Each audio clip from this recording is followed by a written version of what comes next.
Ele instilou medo em São Francisco no final da década de 1960, tirando a vida de pelo menos 5 pessoas. Enviou mensagens misteriosas e codificadas para a polícia e a mídia, aumentando ainda mais o mistério. Seu nome é Zodiac Killer e continua sendo um elemento relevante na história do crime verdadeiro até os dias atuais. O Dr. Eric Icke, um psicólogo criminal, especializado em crimes sexuais, homicídios, cena do crime, desenvolvimento psicopatológico e perseguição de crimes violentos, como a identidade do assassino do Zodíaco permanece desconhecida. Vamos examinar o comportamento desse assassino e seus motivos, em busca de pistas sobre quem ele realmente era.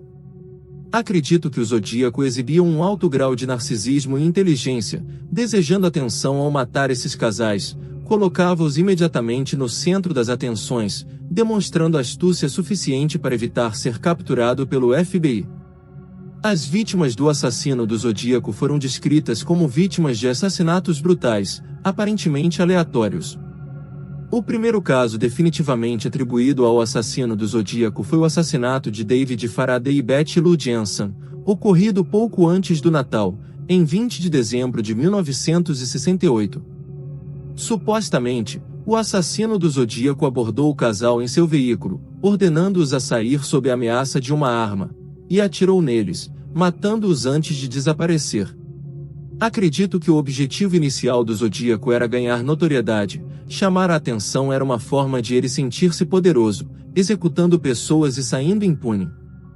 6 meses depois, em 4 de julho de 1969, o assassino do Zodíaco atacou Darlene Ferrin e Mike Major na mansão.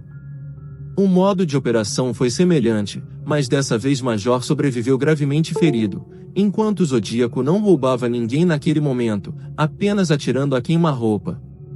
O público acompanhou as notícias com grande interesse, esperando ver como os eventos se desenrolariam. Quanto mais as notícias avançavam, mais ele se envolvia. Acredito que ele realmente apreciava a sensação de poder e gostava de jogar os jogos que criava com a polícia nos 2 casos. Parecia que o Zodíaco tinha como motivação principal matar e causar alvoroço, especialmente porque os crimes não envolviam grandes atos de tortura ou sadismo sexual. Inicialmente, o caso do assassino do Zodíaco era considerado menos horrível, pois não apresentava componentes excepcionais, como tortura, troféus ou mutilações. Era simplesmente o ato de atirar, e naquela época, assassinatos não eram incomuns na região da Bahia. No entanto, o terceiro ataque ocorreu de forma muito diferente em 27 de setembro, quando o Zodíaco alvejou Cecília Shepard e Brian Artel em uma área isolada, vestindo um traje com um casaco de capuz. Ele se aproximou do casal e alegou precisar de dinheiro e um carro. Em seguida, amarrou o casal e desferiu repetidos golpes de faca neles. Além disso, afirmou ser um fugitivo da prisão. Esse foi o primeiro e único assassinato conhecido em que o Zodíaco utilizou uma faca, tornando seu comportamento ainda mais perturbador, pois ele sabia que isso atraria mais atenção para si e certamente assim aconteceu. O uso de uma faca torna o crime muito mais pessoal, intensificando a natureza sinistra dos atos cometidos pelo Zodíaco. A presença de tal elemento mostra a evolução e a escalada da violência desse assassino. O público continuou acompanhando o noticiário com grande atenção, ansioso para descobrir os desdobramentos dos acontecimentos. A cada nova atualização, o interesse e o envolvimento aumentavam, pois acredito que o Zodíaco realmente se deleitava com a sensação de poder e jogava seus jogos com a polícia nos 2 casos. Fica cada vez mais claro que o motivo central do Zodíaco era matar e causar caos, deixando sua marca na história do crime verdadeiro. A ausência de motivos claros, como tortura ou sadismo sexual, torna o caso do Zodiac Killer, inicialmente, menos horrível em comparação com outros. No entanto, o uso de uma faca e seus métodos perturbadores revelam um indivíduo extremamente perigoso e perturbado. A identidade do assassino do Zodíaco permanece um mistério, mas estudar seu comportamento e motivações nos fornece pistas valiosas para desvendar a verdade por trás desse enigma sombrio. Para esfaquear alguém, ele tinha que atirar primeiro. Ele sabia que ao esfaquear suas vítimas, ganharia mais notoriedade. Ele também estava ciente de que isso atrairia mais atenção da mídia. Acredito que ele foi extremamente estratégico em seu comportamento, pensando cuidadosamente em seus próximos passos. Esse foi o segundo caso em que uma das vítimas sobreviveu, como no caso de Mike Magial e Brian Artel. Acredito que o Zodíaco provavelmente estava mais nervoso do que descuidado. Ele não era um assassino experiente. Não acredito que ele soubesse exatamente onde esfaquear para obter os melhores resultados. Parece que ele agiu rapidamente e depois partiu para evitar ser visto. As pessoas sobreviveram não porque ele queria, mas porque ele simplesmente não era muito eficaz como assassino.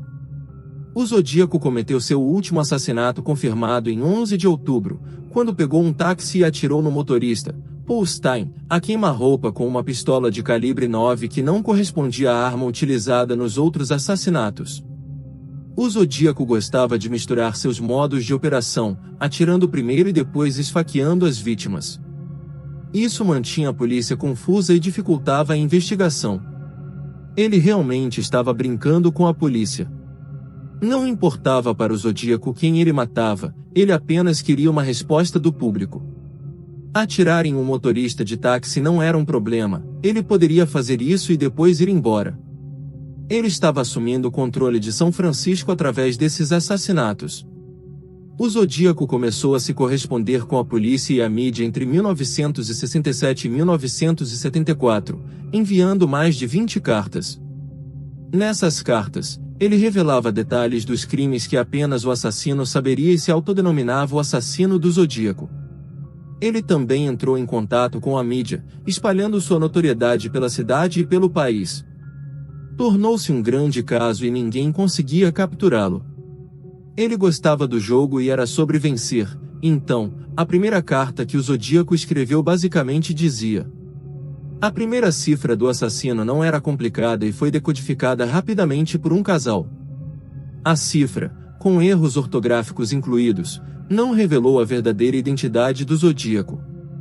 Ele apenas expôs sua agenda ameaçadora, dizendo: eu gosto de matar pessoas porque é muito divertido. É mais divertido do que caçar animais selvagens na floresta, porque o homem é o animal mais perigoso de todos. É como provocar um urso. O que posso fazer para manter as coisas em movimento? Ele não quer se tornar irrelevante, não quer desaparecer na obscuridade. Nas suas cartas, o Zodíaco ameaçava a polícia se não recebesse a devida atenção da mídia. Em certo momento, ele também ameaçou explodir um ônibus escolar, mas nunca concretizou essa ameaça. Tudo isso é pura arrogância, sem relação com a realidade. É sobre sua necessidade de atenção. É interessante observar que alguns assassinos em série vivem em suas fantasias, e isso lhes basta como conforto. Já outros sabem que são famosos e desejam capitalizar sobre isso. O Zodíaco enviou várias cifras, duas das quais ainda permanecem sem solução até hoje. Mais recentemente, uma das cifras foi decifrada em 2020 por uma equipe de codificadores. Ele disse: espero que você esteja se divertindo muito tentando me capturar.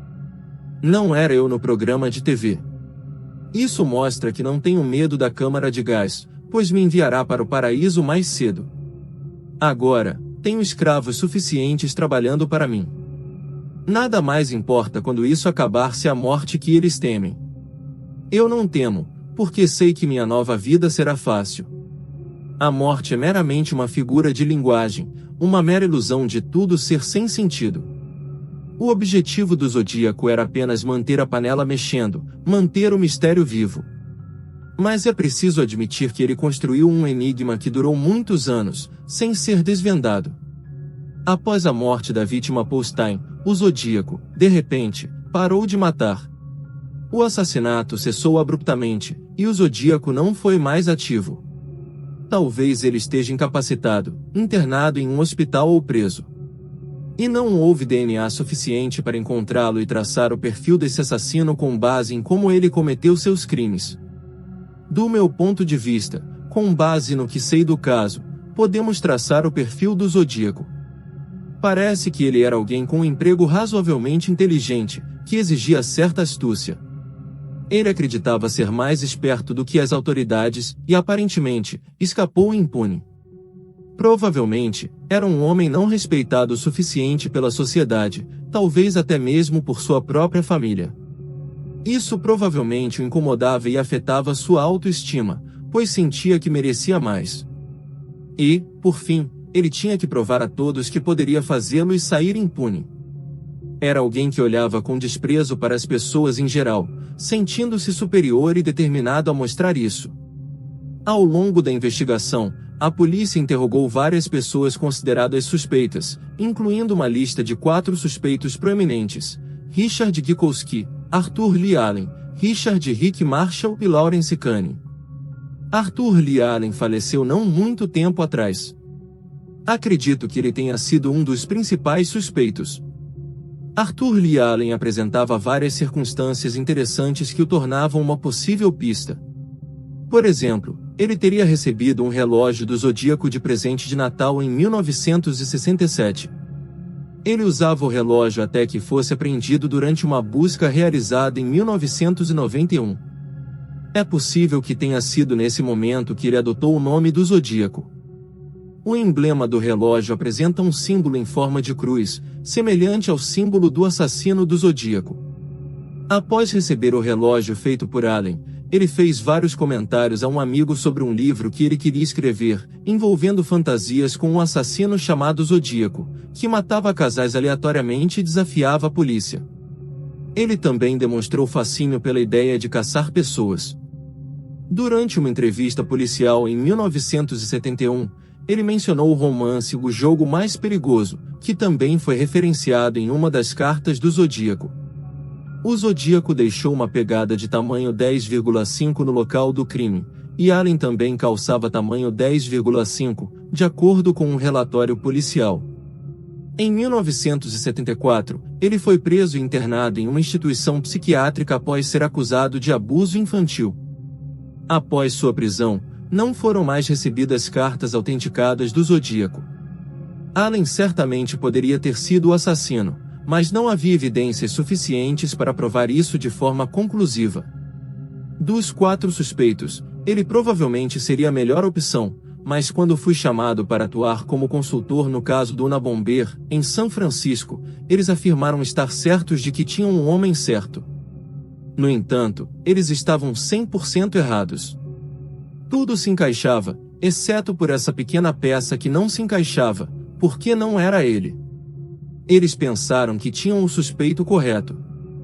Quando você me pergunta sobre as possíveis motivações e estratégias por trás da série de assassinatos do Zodíaco, eu me coloco literalmente no lugar do Zodíaco. O que eu faria como o Zodíaco? Eu não acredito que ele sofria de problemas mentais. Eu acho que ele sabia perfeitamente o que era certo e errado. Ele tinha plena consciência do que estava fazendo. Isso era mais do que uma questão de perturbação mental, era uma questão de controle e poder. Ele adorava controlar e jogar jogos. Ele os executava com tanta habilidade que nenhum dos oficiais da lei conseguia rastreá-lo. Ele era um verdadeiro narcisista, alguém que fazia tudo ser sobre si mesmo. Algumas pessoas podem ter uma dose leve de narcisismo, e está tudo bem, mas verdadeiros narcisistas são personalidades com as quais é realmente difícil conviver, pois eles sempre precisam estar no comando. É sempre sobre eles e nunca sobre mais ninguém, exceto eles mesmos. Ele queria controlar a cidade, e ao fazer isso, ele criava medo. Ele podia matar pessoas onde quer que estivesse. Não importava em qual parte da cidade você estivesse, você estava em perigo. Ele mostrava que podia esfaquear ou atirar em suas vítimas, até mesmo em um táxi. Você nunca sabia quando poderia ser morto. Isso gerava muito medo na cidade e colocava muita pressão nas autoridades policiais. Quanto mais ele cometia seus crimes, mais conseguia escapar impune. Acredito que quanto mais poder ele sentia, menos acreditava que seria capturado. Claro que ele nunca foi pego, mas suspeito que agora ele tenha encontrado seu fim. No entanto, estou certo de que ele ficaria extremamente surpreso se ainda estivesse vivo hoje. Acho que também posso acrescentar que o Zodíaco era um verdadeiro covarde. Ele era um homem extremamente covarde. Destemido porque não se importava com as consequências de suas ações, mas covarde porque escondia sua verdadeira identidade. Ele queria fazer um nome para si mesmo, mas não queria se expor publicamente. Ele nunca quis ser pego, mas queria desfrutar da notoriedade nos jornais e estar no controle de São Francisco. Essa era uma de suas principais motivações. Olhem para mim, vocês nunca me pegarão. Sou tão habilidoso no que faço, sou tão covarde. Antes de acabarmos o vídeo, fique com a voz do Zodíaco em uma entrevista dada para um jornal da época. Television conversation program with attorney Melvin Belli and the program's host Jim Dunbar.